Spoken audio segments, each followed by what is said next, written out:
बारबरीक, 3 बाणों वाला योद्धा। क्या आपने कभी ऐसे योद्धा के बारे में सुना है जो पूरे महाभारत युद्ध को सिर्फ 1 मिनट में खत्म कर सकता था? अविश्वसनीय लगता है ना? लेकिन यह सच है। उसका नाम था बारबरीक। जन्म और वरदान। बारबरीक कोई साधारण योद्धा नहीं था। वह घटोत्कच का पुत्र और भीम व हिडिंबा का पोता था।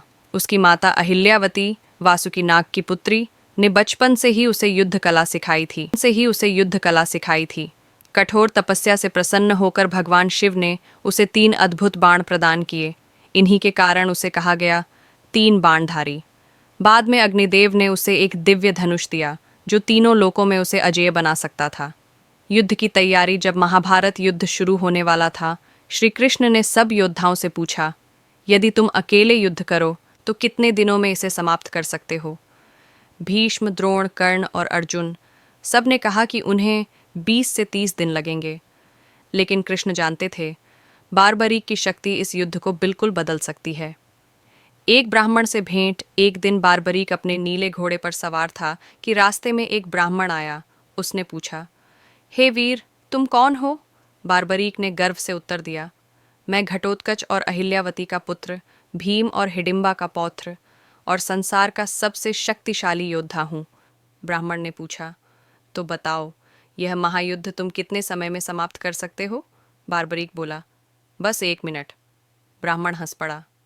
सिर्फ 3 बाणों से इतना बड़ा युद्ध कैसे संभव है? बारबरीक ने समझाया, पहले बाण से मैं उन सबको चिन्हित कर दूंगा जिन्हें नष्ट करना है। दूसरे बाण से मैं उन सबको चिन्हित कर दूंगा जिन्हें बचाना है। और तीसरा बाण छोड़ा तो जो नष्ट करने योग्य है सब नष्ट होगा और बाण मेरे तरकश में लौट आएगा।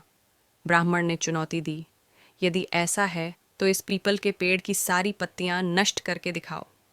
बारबरीक ने आंखें बंद कीं और बाण छोड़ा। उसी समय ब्राह्मण ने एक पत्ती तोड़कर अपने पैर के नीचे छुपा ली।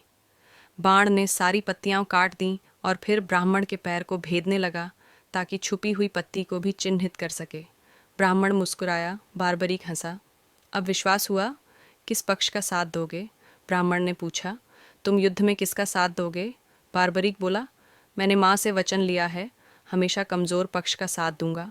पांडवों के पास 7 अक्षौहिणी सेना है, जबकि कौरवों के पास 11, इसलिए मैं पांडवों का पक्ष लूंगा। ब्राह्मण ने समझाया, सोचो, यदि तुम पांडवों से जुड़ गए तो कौरव कमज़ोर हो जाएंगे, तब तुम्हें कौरवों का साथ देना होगा। फिर पांडव कमज़ोर हो जाएंगे और तुम पलटकर उन्हें मारोगे। यह क्रम चलता रहेगा और अंत में सिर्फ तुम अकेले बचोगे, बाकी सब नष्ट हो जाएंगे। बारबरीक चुप हो गया। उसे सच्चाई समझ में आ गई। उसने विनम्रता से कहा, अब मार्गदर्शन दीजिए। ब्राह्मण ने कहा, मुझे अपना शीश दान कर दो। बारबरीक ने ध्यान से देखा और बोला, आप कोई साधारण ब्राह्मण नहीं हैं, अपना असली रूप बताइए। तभी ब्राह्मण ने दिव्य रूप धारण किया। वह स्वयं श्री कृष्ण थे। युद्ध का साक्षी शीश दान देने से पहले बारबरीक ने प्रार्थना की, मुझे यह महायुद्ध देखने का अवसर दीजिए। कृष्ण ने उसकी इच्छा स्वीकार की और उसका सिर एक पहाड़ी पर रख दिया, जहाँ से उसने पूरा कुरुक्षेत्र देखा। युद्ध के बाद पांडव गर्व से भर गए।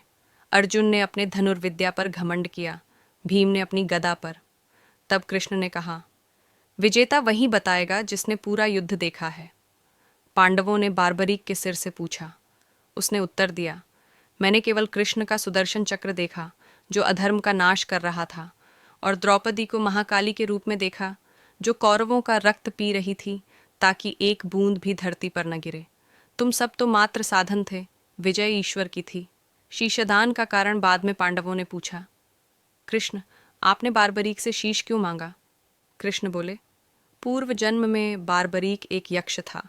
उसने घमंड किया था कि वह अकेला पृथ्वी का सारा अधर्म मिटा सकता है।